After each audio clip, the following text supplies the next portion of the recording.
Okay, and now I am going to introduce Mary Ann Call, who is with the program committee, and she is going to do an introduction.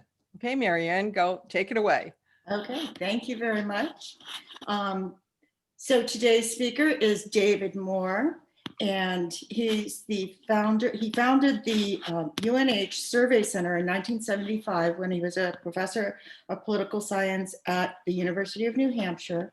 Later, he worked for the Gallup poll for 13 years and has written 2 books about the polling industry. Currently, he is a senior fellow at the Carsey School at UNH and writes a periodic column about polling in imediaethics.org, or for mediaethics.org. So, but of course, today he's going to talk to us about his book, Small Town, Big Oil, which is a wonderful story, which if you haven't read it, you're going to want to after this, and then we can all go see the movie together eventually. Take it away, David. Well, thank you very much. I'm really pleased for the invitation to be able to talk with you about the book. I was in the town of Lee, which is bordering on Durham, when this occurred in 1973, 74. And then on the 40th anniversary in 2014, there was a meeting. Well, since then we moved to Durham, 1987. But there was a meeting in 2014 in which all of the major participants got together to talk about what happened 40 years earlier in 1974, when the vote to prevent the oil refinery was made both in Durham and at the state level. And it would occur to me that even though a lot of people knew about it, there was no complete story, no complete account of what had happened. And so that's when I started doing interviewing. And then eventually in 2018, 2 years ago, the book got published. So I'm going to do what they call share screen now and put on a PowerPoint presentation, which I will go through a lot of the chronology of what happened. So we'll see if this all works. I click on share screen. And I click on this.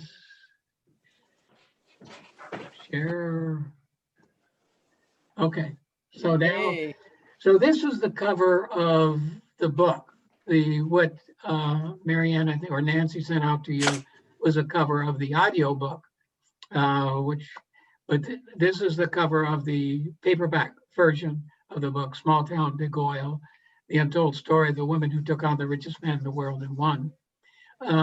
There's an opening to the book that I'm going to cover with you right now because it is really kind of important when you take a look at what happened.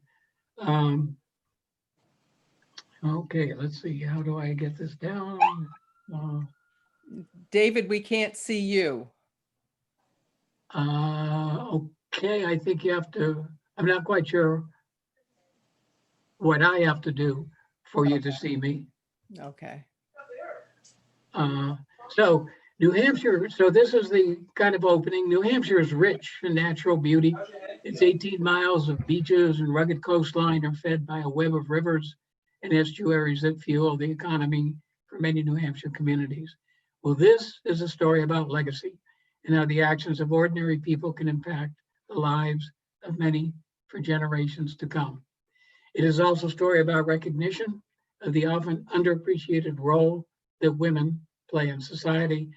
And it is a story about today, balancing the reality of our energy needs and understanding our responsibility to our community and to our descendants. But to understand this responsibility, we must first take a look, step back into the past. So in 1973, just to remind everybody, that was the worst recession. Can everybody hear me? You can. Okay. All right. So in 1973, it was the worst recession since the Great Depression of the 1930s. The economic growth was sluggish, it was stagnant. There was high inflation, which led to the term stagflation, which was stagnation, but inflation. There were fuel shortages, oil and gas lines, which I'm sure we all remember, and high prices for food and fuel. This was the conditions that existed in that time. Here's a picture in Durham of one of the long gas lines. You remember how they would allocate fuel based upon your license plate. If it was an even number, then you would get it maybe on Monday, Wednesday, Friday. If it was an odd number or a letter at the end of your license plate, then you would get it on Tuesday, Thursday, Saturday. And then there were many gas stations that just closed on Sunday. This was a person who came to Aristotle Onassis, who we remember, or most people, if they knew anything about him, they just knew he was a rich guy, and he married Jackie Onassis, or Jackie Kennedy, the widow of John F. Kennedy. And you can see John right here, and you can see Caroline and Mrs. Kennedy right there. And of course, came Jackie O. So that's kind of the benign picture that we might have. This picture is of a more ruthless man, Aristotle Onassis, who was a man used to getting what he wanted. And the story of how he was able to persuade Jackie to marry him and how all what happened is included in the book, but I don't go into it here in the presentation. This is another man who was important in the oil refinery fight. It's William Loeb, who was editor of the Manchester Union Leader, a really thuggish kind of guy who was a bully in his front page editorials, going after not only politicians, but their wives and children.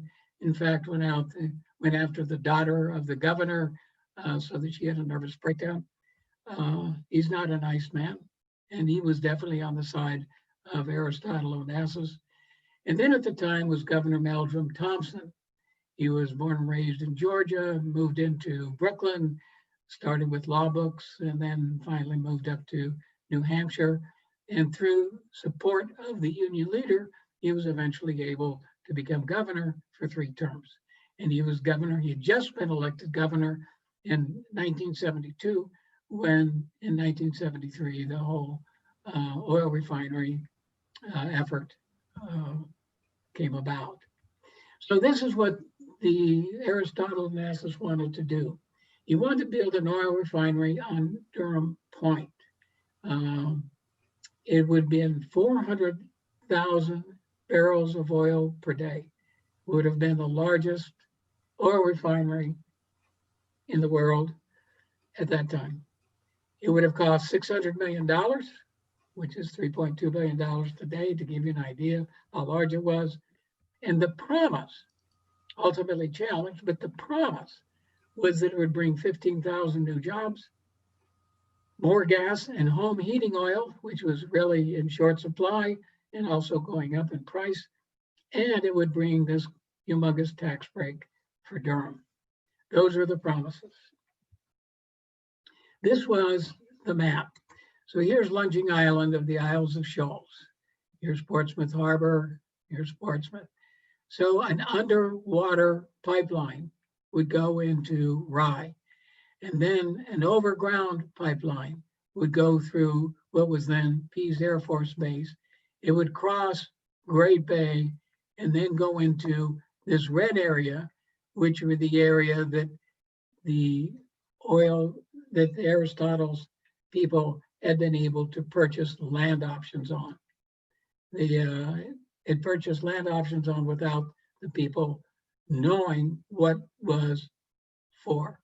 So here was UNH main downtown, but you can see then this area here, the black area, or the area encompassed in black lines, is the town of Durham. Right south of town is Newmarket, Newfields, Greenland, and so on. But anyway, that's what the plan was for. So the offshore marine terminal was supposed to be a 2-berth terminal design, positioned off Lunging Island, capable of having very large containers with 80 feet draft, humongous ones, which I'll show you in a moment. The Lunging Island was for staging, and the Star Island was supposed to be used for navigational equipment. That's how. So this is Honeymoon Cottage on Lunging Island. And I'm showing you this picture just to give you an idea of perspective. This is Lunging Island, kind of a, just a picture of it at a distance, and to show you there's the Honeymoon College. This is to give you an idea of perspective. So this is about how large Lunging Island is. This is the very large container that would have held all those barrels of oil that would have been distributed off of onto Lunging Island, and then from there in the underground, on the underwater pipeline. Another picture is right here. Just here's Lunging Island. Another picture, here's the ship that would have been there. Gives you an idea of how really humongous it was. In order to give some idea of where it was, this is the town of Durham. So I went up in a helicopter, one of those red helicopters that fly out of Portsmouth, and flew over there so I could take some pictures. So this is a picture of Durham. This is UNH right in here, and we're looking out. This is the Oyster River that goes into, and over here up there is Great Bay. And so this area in here is where the oil refinery would have been. That is just the oil refinery itself. There were all sorts of satellite industries that could have been built as well. They could have been built all along the area here or south into Newmarket. But you can see the kind of pristine area that it is right now. Here is a model of the plan that the Onassis people had. It was first shown in, the model was first shown in Concord. Eventually it was brought down to Durham and shown to the people, but the Aristotle Onassis people, recognizing that the political power was in Concord, went ahead and distributed it there. So this is kind of a close-up picture of the scale of it. Notice that the refinery itself right here is relatively small. All of these are storage tanks. Out here is, off to the left is Little Bay, and off to the right is Great Bay. So this is what the model looked like. And they said it was very minor. Nobody would even really notice it in the Durham because it was such a minor thing. This was built on a scale of 3:1, except for this was built on a much smaller scale. So it appears to be very small in comparison with all of these storage tanks. But if you take a look at what typically a refinery like that looks like, you can see, it's a pretty large refinery. This is not exactly that refinery. This is another refinery, but it gives you an idea of the scale of this project. According to the Onassis people, they were really surprised that there was so much opposition in the town of Durham, because after all, when lit up, it looked like a Christmas tree. This was their version of what a Christmas tree looks like. This is what most people's version of what a lighted Christmas tree looks like, but that was what they were promising. So in response to that, there were 3 women who provided the leadership in the opposition to this oil refinery. First was Nancy Sandberg, 24-year-old who lived on Durham Point and who was considered herself just a housewife. They had a land there where she was living on her grandparents' land. They didn't have anybody else who was living there, and they were planting apple trees. And she was approached by by a representative of the oil refinery, Peter Boris, to sell her land. I'll talk more about that in a moment. Another woman there was Dudley Dudley. Most people have heard of Dudley, remember her. She's been quite an icon but she was in her mid-30s. She had just been elected to the House of Representatives, the first Democrat elected to the House of Representatives in over 40 years, and the only woman in the Democratic Party ever elected to the House of Representatives from the town of Durham. There were 4 reps from Durham, and there were 3 Republicans, and she was the one Democrat. And the other person that's really important is Phyllis Bennett. Phyllis Bennett and her husband, Steve, founded a newspaper that just coincidentally happened to be established in the summer of 1973 called Public Occurrences, Publick, Occurrences. It was the name of the first newspaper that had ever been published in New England, and that had been closed down by the royal governor after one day of publication, and the editor thrown into jail. So as that was, of course, 200 years earlier. So in memory of that particular newspaper, Phyllis and her husband, Steve, started their own Public Occurrences in the summer of 1973. So it was in October. A lot of things have been going on that people didn't know about. In the summer of 1973, Onassis's representatives went out into Durham Point and began buying options on land. They would have to pay a certain amount of money for the option, and the option would give them the right to pay for it and to buy it outright if they wanted to at a later time. Nancy Sandberg was one of the first people to be approached, and she was told that this was by Peter Boras, and it was just, what we want to do is buy some land for our family, according that he was representing somebody who wanted to buy land for their family. They never mentioned it had anything to do with an oil refinery. But as the number of sales and the number of approaches began to increase, people in the area began to question what was going on. And so by October 5th, 1973, there was a story in Public Occurrences which said an oil refinery on Durham Point, an attempted land grab causes a week of rumors.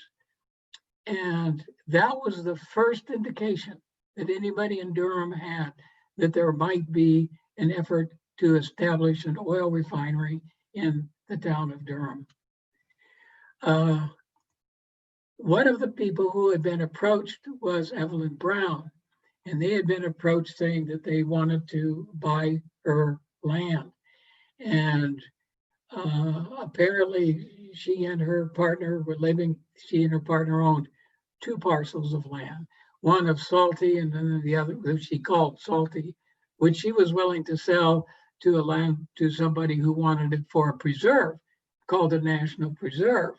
It wasn't, of course. The other land she didn't want to sell. But apparently the real estate agents came around to her house while she wasn't there and looked into her house and all around, and they wrote her and said that we have looked in your house or looked around, which she found creepy, to put it least, and we want to purchase it. And she said, never. And they said, well, little lady, we're going to buy those planks right out from under you. She did sign an option for another piece of property, also in Durham Point, that was smaller, under false pretenses, and she was angry once she found out about it. But here is the story, December 14th, how Durham Point was taken, Evelyn Brown's story. Little lady, I will bet that we will buy your wide boards right out from under you. And here's a cartoon written by Bob Nelson, or designed by Bob Nelson, who was the cartoonist, where you have the seacoast communities. You have Onassis and company over here. This is Onassis, it's Peter Boras, this is the governor, and these other people I think are more generic. But little lady, we only wish to build a nature park, a retirement home, and a game preserve. Those were the various false promises of the people who were trying to buy the land option. Well, immediately in October, Nancy had already gotten together with a lot of her friends, neighbors, and in the summer, when they were wondering, they all got together and had a meeting at the university's library, UNH library, and they were trying to figure out what kind of threat this was. They didn't think it was an oil refinery. They thought it was just crazy. It could, you wouldn't have an oil refinery down in such a fragile ecosystem. So, but they were thinking it could be a big development. So they tried to come up with a name for their organization. And finally, after a meeting, they decided to call it Save Our Shores, or SOS, because obviously the SOS, that's such a nice acronym. That's a nice sounding thing to it. But they still didn't know what was going to happen until October 5th. Then they just, boom, were brought into action. And so at that point, they then started organizing. And this was the first meeting that they had in December, October, November. So they had December, in which they had all the experts from UNH, people who are hydrology experts, land experts, oil experts, environmental, economic experts, go on. And this was this meeting in Durham to explore the problem. And that's Nancy asking one of the questions from one of the experts. But you could see that it was a large meeting, one of the largest meetings ever. Then, in the meantime, they began getting petitions, having petitions being signed. So you can see, as it says down here, only 1/4 of the Save Our Shores anti-refinery petitions are visible here, but it stretched more than 100 yards down Main Street. This was cold, snowy, but they had the petitions all taped together, and they took this picture of them, and it was put in the Portsmouth Herald of 14 January 1974 of all of the petitions of the people who were opposed to the oil refinery. Dudley was given the task of taking the petitions and going up and meeting with Governor Meldrum Thompson in order to tell him how many people were opposed to it. She went up to the meeting. She had 2 meetings that had been already postponed. So she did go up to the meeting. She had all these petitions in hand, and she had to wait for half an hour, 45 minutes beyond the time that had been scheduled. And she thought, this is probably going to be canceled again. So she's in the executive council room and she's holding these petitions. And while she's there are a lot of reporters who come and start talking with her. And she says, well, why don't you take a picture of one of my ancestors? She was married to Thomas Dudley. And Thomas Dudley's ancestor is shown in one of the portraits in the Great Hall in the Executive Council room. So they took a picture of her there. And just as they were taking a picture of her, the governor's assistant came out and said, the governor will see you now. So she kind of grabbed up these petitions and she walked into the office, and the governor said, well, what are you doing? How come those petitions are in such a mess?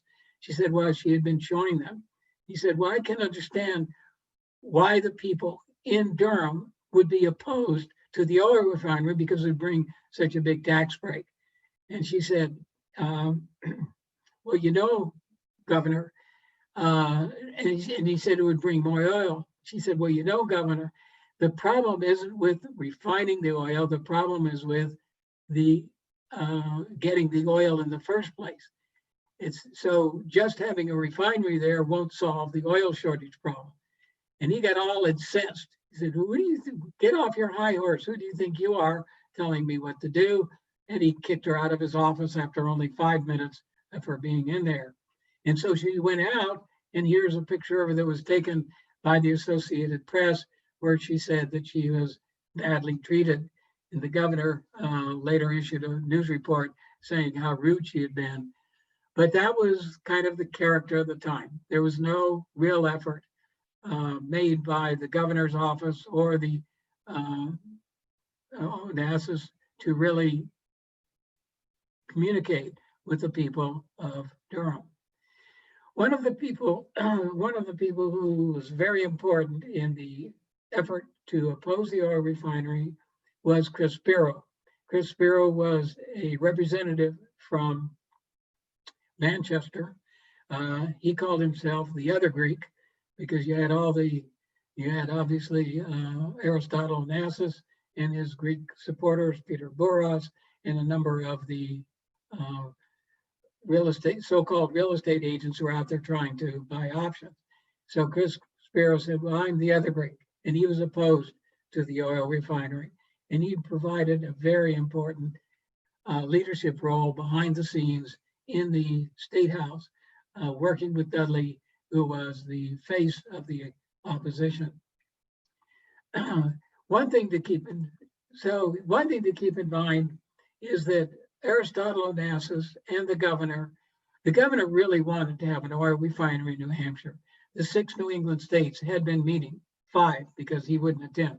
But the other 5 New England states had been attending meetings, trying to figure out where an oil refinery could be.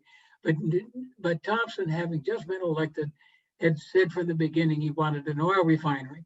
And his Peter Boras was somebody who knew the governor, had run for the Senate in 1972 in the primary and had lost. But he was a friend of Constantine Gratsos. Constantine Gratsos was the major assistant for Aristotle Onassis. So Boras had said to Gratsos, well, you know, since Onassis had been looking for a place to have his own oil refinery, he'd been doing that for the past couple of decades. He said, you might try New Hampshire. And so representatives of Aristotle Onassis met with the governor and met with William Loeb, the publisher, and they said, yeah, we are on board. So Onassis had the impression that it would be a cakewalk to get the oil refinery passed. He had support of the governor, he had support of the major newspaper, and he had support of the dominant Republican Party, which was dominant in the state at the time. So he had no fears about being able to get his refinery passed. But by December, with all of this opposition going on, people said, well, we better have Onassis himself come to visit the state and reassure people that he wants to do what's good for the people. So this is a photo of Onassis when he had a press conference in Bedford, Massachusetts. And it turned out to be a disaster. He was sick. He really had not been prepared. When somebody asked him, a reporter, are you going to force an oil refinery on a town that doesn't want it? His response was, well, the governor has given me some nice syrup. It was totally non-germane. He just has given me some nice syrup, and this is a very nice present. Refused essentially to answer the question. Well, the people in Durham were ready for his visit. He was supposed to fly over Durham Point, land at Adams Point, which is right there on the edge of Great Bay, and then get into the governor's car, the governor driven down, and get into the governor's car and drive through Durham Point and into Durham. When he flew over the area, it was snowing, there were signs that had been put. You probably can't see exactly what this sign says, but it's a big sign so that when he's in his helicopter, he can look down and see it. And it says, not here.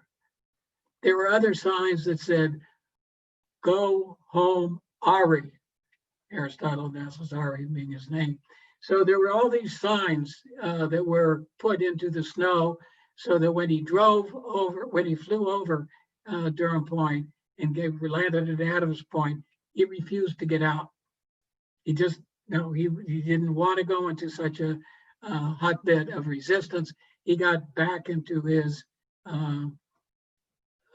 got back into the helicopter, talked with the governor, got back to the helicopter. So there's another story there about how one of the representatives working for SOS had driven down there, but I'll let that go for the time being. I'll go on to another part of the story, and that has to do with the taking of Lunging Island. In order for the plan to work, the Onassis people had to get a hold of Lunging Island, but it belonged to a family, the Randall family, and they did not want to give up their honeymoon cottage and Lunging Island. So Peter Boros offered them, saying that he wanted it for resort development, and he would have paid them $500,000 for it, is worth, which would be like $2.5 million in today's prices. The Randalls said no. So they were again visited by George Stamolitos, who's a friend of Boros, but he denied, Stamolitos denied that it had anything to do with the oil refinery. But that didn't seem to be too logical, because by then the story about the oil refinery had been published in public occurrences. It was a big issue. So eventually he admitted that he was representing the oil refinery and he was pressuring the Randalls to sell. And the Randalls had been advised by their attorneys that Lunging Island could be obtained by eminent domain. So they were in kind of a precarious position. Stamolitos claimed that Onassis had already options on 2 other islands, including Star Island, and he would get Lunging Island by eminent domain. Now, it should be pointed out that in 1971, the value of Lunging Island had been only $1,200, but because it was owned by a fairly wealthy family, they decided, right, that it should be worth $65,000, and that increased the property taxes on it, which still was not significant. I mean, 65,000, because even at 65,000, its assessed value was far below what Stamolitos was prepared to give of $500,000. So he said it was his last offer, and the next time they would see him in court, and so the Randalls agreed. But it was in part a lie, because they had said they already had Star Island. So Mrs. Randall said it's like a death in the family of somebody very close, and they were really upset, of course, that they had been lied to and been pressured in the way that they had. Well, the opposition to the oil refinery had grown in Durham. And so what was happening behind the scenes is that there was no way for the state of New Hampshire to deal with the establishment of an oil refinery. They did have a committee, the site evaluation committee, that would, of the House, that would try to do, the state site evaluation committee, that would try to attempt figure out where the oil refinery would be, but there was no oil refinery at the time. So the site evaluation committee was mostly dealing with where there could be electrical plants, or whether there could be coal plants or things of that nature, or a nuclear power plant. But specifically dealing with an oil refinery, they didn't have any laws to deal with it. So there was a special session of the New Hampshire House and Senate that was meeting in this March, April of 1974. Typically, the House only meets once every 2 years. That was what they were doing. So they had met after the 72 election. The House and the Senate, the legislature, met in 1973, passed the budget, and then terminated. And they were finished. They weren't going to meet again until 1975, because they only met once every 2 years. but there could be special sessions. And so this was a special session that had to deal with, among other things, what to do with the oil refinery, who's going to approve its location, how is the site evaluation committee going to be able to deal with it, because they don't have the rulemaking ability to do it.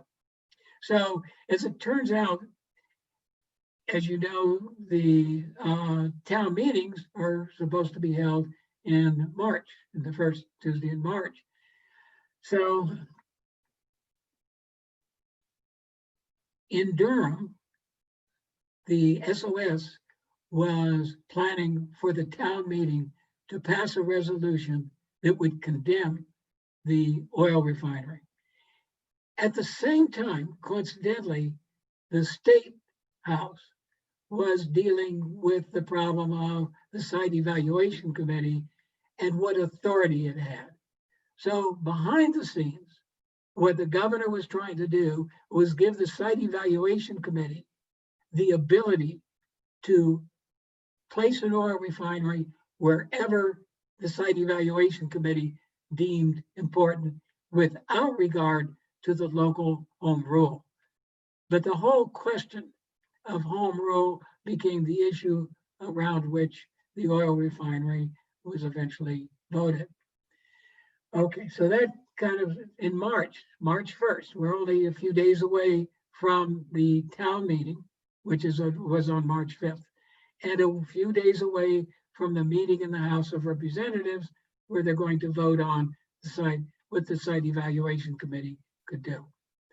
So finally, for the first time, the Olympic group, Aristotle Onassis group, comes out with their final plan, how they're going to deal with the oil refinery, where it's going to be, how many satellite industries they're going to have, and so on. So that was in March 1st of 1974, when this is a picture of them. It was, well, March 1st is when the public occurrences happened, was published. The meeting was actually a couple days earlier, which was around the 26th of February. This is a picture of the people standing up to ask those people questions about the oil refinery. Celeste DeMambro was one of the people from SDS. She's the person here from SOS who was opposed to the oil refinery, and she would ask them questions about whether or not they were really going to force an oil refinery on a town that didn't want it. Thompson had said he wouldn't do it, but he was working behind the scenes to make sure that the site evaluation committee could do it. This is one of the people who spoke, Barbara Rutledge, a member of the board of Star Island, who clarified that Olympic does not have an option on Star Island, and we won't sell you 1 inch of land at any price. So the big vote came in that week of March 2nd, when there was an insert. This is a picture of the insert that was put into all of the newspapers in the state of New Hampshire by the Onassis people. How to bring a refinery to New Hampshire, 65% support an oil refinery, why New Hampshire needs a refinery in Durham, don't let a minority stop our state, these answers up to you. It was a real big expenditure by the Onassis people. The 65% was based upon a Boston Globe poll that did statewide. I asked people whether they would support or oppose an oil refinery in the state. And given the results of this oil refinery, Meldrum Thompson asked all of the towns, because this happened to be town meeting day, just coincided, asked all of the towns to take an unofficial poll about their support for an oil refinery, thinking that this would add fuel to his support for the site evaluation committee vote in the House of Representatives a few days later. But it turns out that most of the towns who supported the oil refinery said, but only, they qualified it, but only if the town wants it. They did not want to violate the principle of home rule. So in any case, this is what was put out, and it backfired in a way, because what I don't show you here is internally, it had the name of every member of the House of Representatives, all 400 members, with their home telephone numbers, so that people could call them and say, support the refinery. The problem is that also allowed all the people who opposed it to call them up, and apparently the calls ran 4 or 5 to 1 against the refinery. So then comes town meeting day. And on town meeting day, this picture I was taken right from the public occurrences. That's why you can't really see the Durham selectmen. That's just what was in the newspaper. What they focused upon was Evelyn Brown, who spoke, how upset she was. Tommy Thompson was a person who supported the oil refinery because he had a big farm and he thought that it would increase his the value of his farmland. Then you had Representative Dudley, who spoke. The resolution was put in a positive way, and it was done so that a yes vote was for the refinery, a no vote was against it. So the resolution was put that the town resolved that it would change its zoning laws to allow an oil refinery. And then the people voted. And you could see people, it was given national attention. There were, you know, all across the country, the media were there. People, in order to be included into this high school gymnasium, they had to show that they were registered to vote, and they were given a card that would indicate how they would vote. And so when they were asked to vote for it and for against it, it was 1,200 times no, about 100 and some in favor. But as the newspaper said, it was by a margin of 9 to 1 against the oil refinery. But still, that left the vote in the House of Representatives. Now, what was happening in the House of Representatives is that there was a bill supported by the majority leader to allow the Site Evaluation Committee the authority to locate an oil refinery.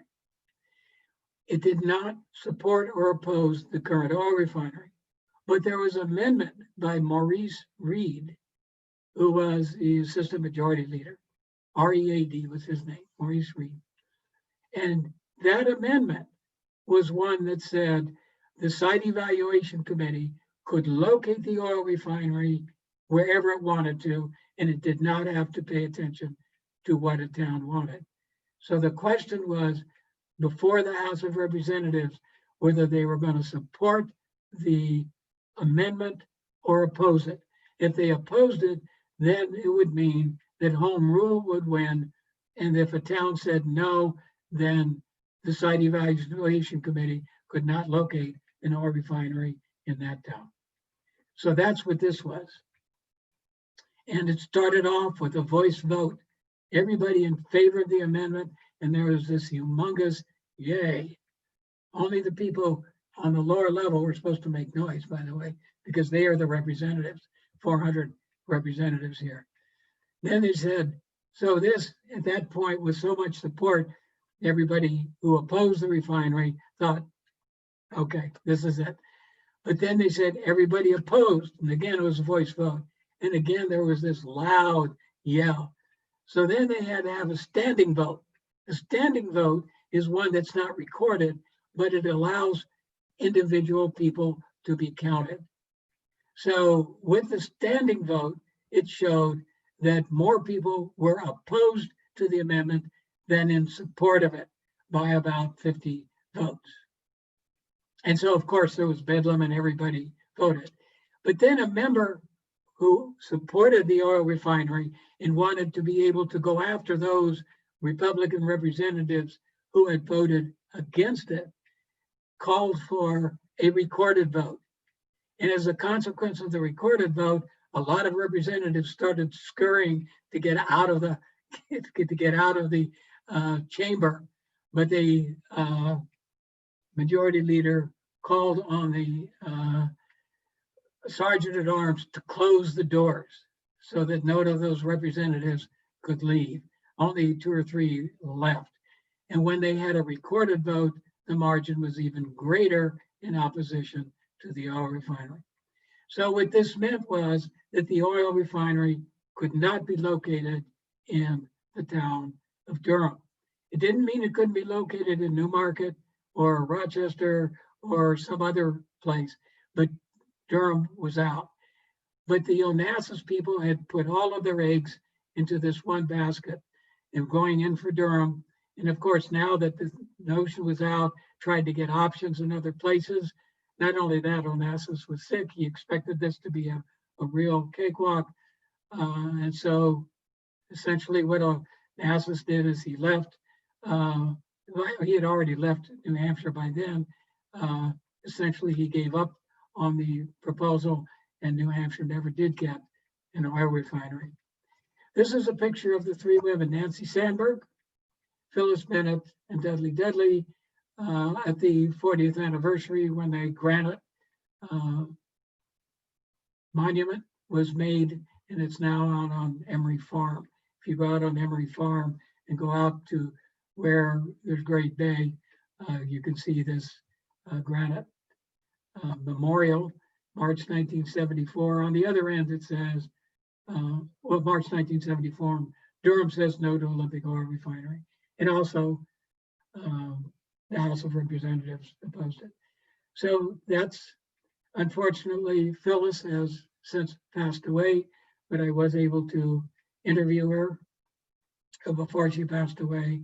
And her story is itself a very moving one, because she had founded this newspaper with her husband, and he left her while the controversy was going on. And he said, you know, we're losing money, sell the newspaper. But she persisted, she kept with the newspaper.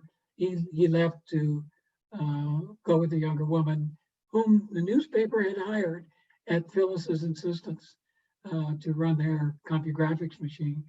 But anyway, he left. And so Phyllis became a single mother with twins, 2 kids, who were at that time 7 years old. And she persisted with the newspaper and eventually earned a Pulitzer Prize nomination for the work that they did. And the cartoonist also, Bob Nelson, earned a nomination. And so I was able to talk with her in 2014, 2015, before she passed away. Dudley and Nancy, of course, are still around, still with us. Nancy's still very active in the town. Dudley is also very active. But that's after the book was published, then an audio version of it eventually came across, Small Town, Big Oil. And this is the picture of the audio version, and this goes back to the picture of the book itself. So that's the story of the oil refinery, and I'm open to questions that you might have. Okay. Does anyone have any questions? You'll have to unmute yourself and raise your hand. It looks like we have one over here. Ronnie, you're first, so unmute. Going back to sort of the beginning, when did they find out that it was going to be a refinery? Because it sounded like they were trying, they were covering it up. When did they actually find out it was going to be a refinery? The people of Durham. On October 5th was the publication, Will It Be a Refinery? And it was shortly after that that the governor had to acknowledge that, yes, there was going to be a refinery. He didn't really acknowledge it officially until November, but everybody kind of knew from that point on that it was going to be an oil refinery. And the The problem from the Onassis' point of view is they didn't want that information out there. They wanted to be able to complete all of their purchases, option purchases, because they could get them at as cheap a price as possible. And they also didn't want to have time for the town to rally against the refinery. Right. So the newspaper was crucial in providing that early warning to the town. Thank you. Okay, who else? Okay, Mary, you go ahead. I got this impression from hearing your talk that all of the wheels that were turning at that time were crucial to fight the lies and the planning that was happening underground. And it could have been a disaster, and it could have been last minute if all of those forces had not been in play. Is that correct? Absolutely. As a matter of fact, that one picture I showed you of the public occurrences, how Durham Point was taken, there was a general pessimistic feeling that they would not be able to stop the oil refinery. One reason is that the concept of home rule is mostly a concept, it's a tradition, it's not written in law. So, and there are a lot of occasions where the state does force things on individual localities. But with respect to zoning, that has been kind of a bedrock principle that each town can have its own zoning regulations. But the governor was willing to go around that, and it looked like he had a lot of support. What Dudley believes is they had to have that town meeting and all the other town meetings right before the actual voting in the House, that they probably would have lost. That it was this sudden surge of opposition to getting rid of the concept of home rule that forced the representatives to oppose it. And it may have been all those phone calls to the individual legislators that were 4-1 against that made that many people have a no vote. Also, that timing of that ad, crazy. Yes, It's a great story. It was just an amazing confluence of various things that coming together, so I think, yeah, we could really be thankful to Nancy Sandberg, for forming SOS, for Dudley and all the work that she did, and of course for Phyllis Bennett, because getting the information out to the people, there was no, social media, and there wasn't, and Foster's wasn't covering it, and the state newspapers weren't covering it, that is Concord Monitor, the Union Leader. So all the early coverage was by public occurrences. If it hadn't been for public occurrences and all these other things, yes, we probably would have an oil refinery in Durham. Any other questions? Okay, Joanne, unmute yourself. I'm unmuted. Can you hear me? Yes. Yes. I just want to commend you on such a nice lecture, and I really look forward to reading your book. Being a native gal from Portsmouth, at that time, we had just moved back from Germany after serving in the army over there. And our families were all talking about it, being from Rye and Portsmouth. And I remember it well, and I really appreciate you with your lecture today. Well, thank you. Thank you. Appreciate that. Any other questions? Okay, it looks like we don't have any other questions that I can see. Either that or somebody speak up. You might not be on my screen. Okay, looks like that's about it. Now, I know, David, we had talked about getting copies of your book. Did you put up a screen regarding that? If you want a copy of the book, I checked out there. You can buy it. If you want a copy directly, you can buy it from Amazon for $14. It's listed at $15.99. You can get it from Barnes & Noble online. And I think Barnes & Noble in Newington does have some copies, a few copies, possibly River Run might have a copy, or you can order online. If you wanted an autographed copy, I could send you one, but it would cost a little more because I have to pay for the postage. I can buy them from Amazon for 14 and sell them, and I think it costs around $3 or so to send it through media.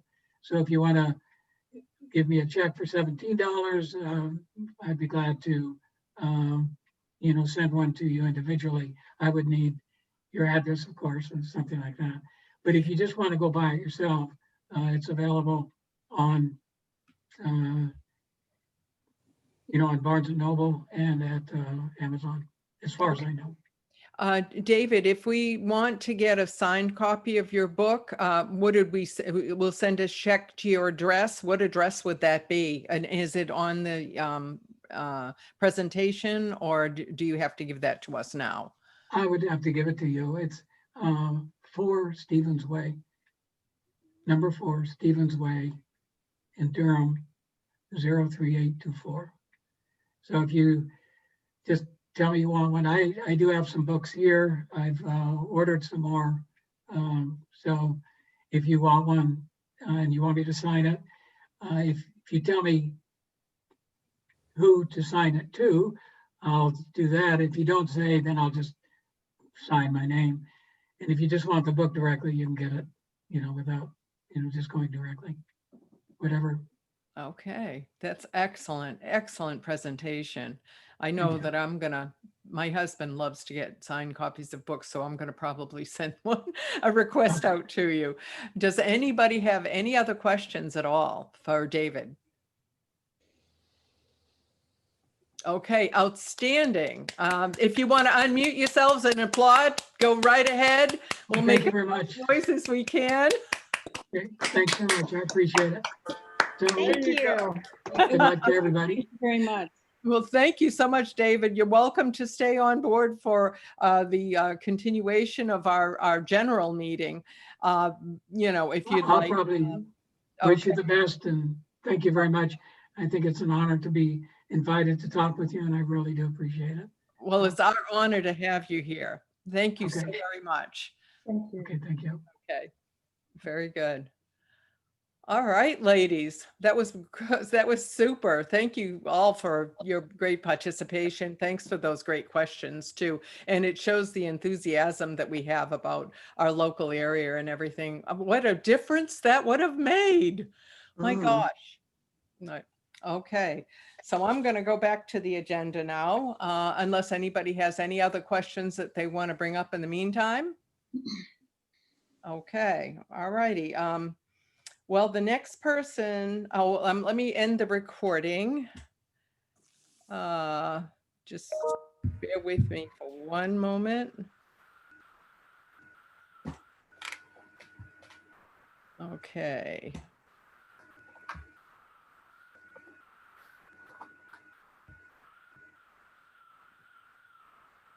Okay,